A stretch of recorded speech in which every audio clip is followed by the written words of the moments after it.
Assalamualaikum warahmatullahi wabarakatuh.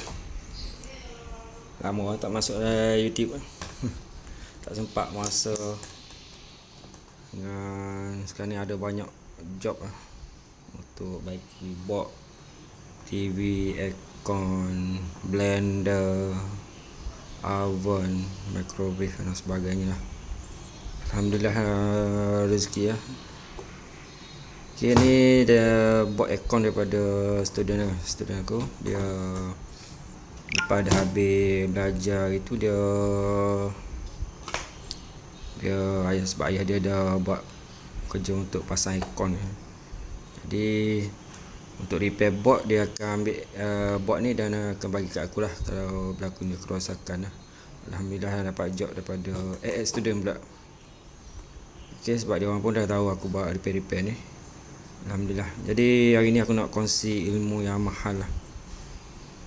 Okay, aku pun tak pasti lagi jadi ke tak, tapi board aircon ni dia keluar, ini Epson ni. Epson mungkin mana-mana board Epson mungkin menggunakan kod yang sama lah. Dia keluar kod error H6. Dia aku cuba cari juga dekat platform YouTube mana-mana yang share yang pasal H6 ni, tapi macam tak ada orang yang share lah untuk repair board kod H6 ni. Ataupun aku tak jumpa lah dekat YouTube. Mungkin ada, tak pastilah. Dekat TikTok ke tak pastilah. Okay, jadi aku rasa patut aku share lah ilmu ni. Okay, mungkin ada customer ataupun yang buat servis board ni, aku memudahkan jalan kerja dia lah.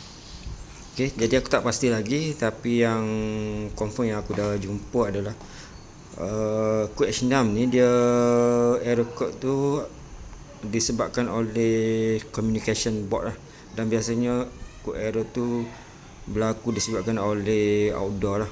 Okay, outdoor board ni. Okay, communication board dia ada satu kat sini dia tulis S. Aku pun tak pasti apa dia S ni. Yang ni power supply masuk. Kemudian kat sini ada satu terminal untuk communication yang ni warna merah ni. Kat sini pin nombor 3. Okay, nombor 3. Ni label ni. Okay, nombor 3 warna merah lah. Okay, yang ni supply dia nombor 1 dan 2. Nombor 3 untuk communication lah. Okay, yang sini kabel erding dah. Kabel erding. Okay. Jadi kabel communication dia akan masuk dekat sini.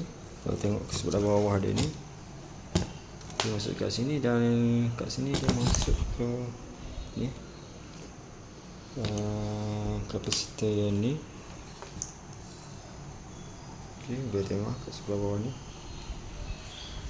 dia masuk sini. Okay, dan juga dia pergi dekat diode ni lah. Okay, dia terus dia pergi ke seberang sana dekat relay ni. Ni relay apa ni? Boleh tengok kat situ lah. Relay ni. Ada satu relay ni kat board ni. Dia masuk kat kawasan yang ni.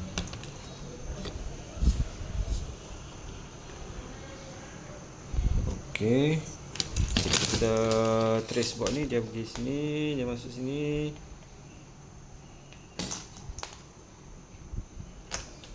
Okay, dan juga melalui diode ni atas ni.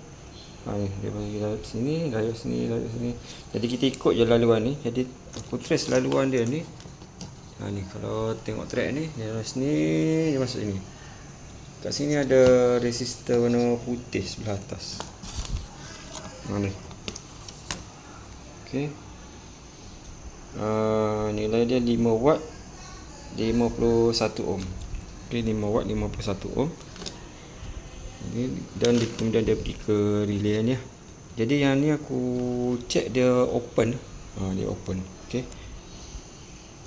Jadi yang ni dah open. Jadi kita buka ni dan kita check dekat luar lah. Sepatutnya kalau kita letak multimeter kita ukur 51 ohm ni, kita akan dapat direct. Sekejap aku tunjuk dekat pin ni.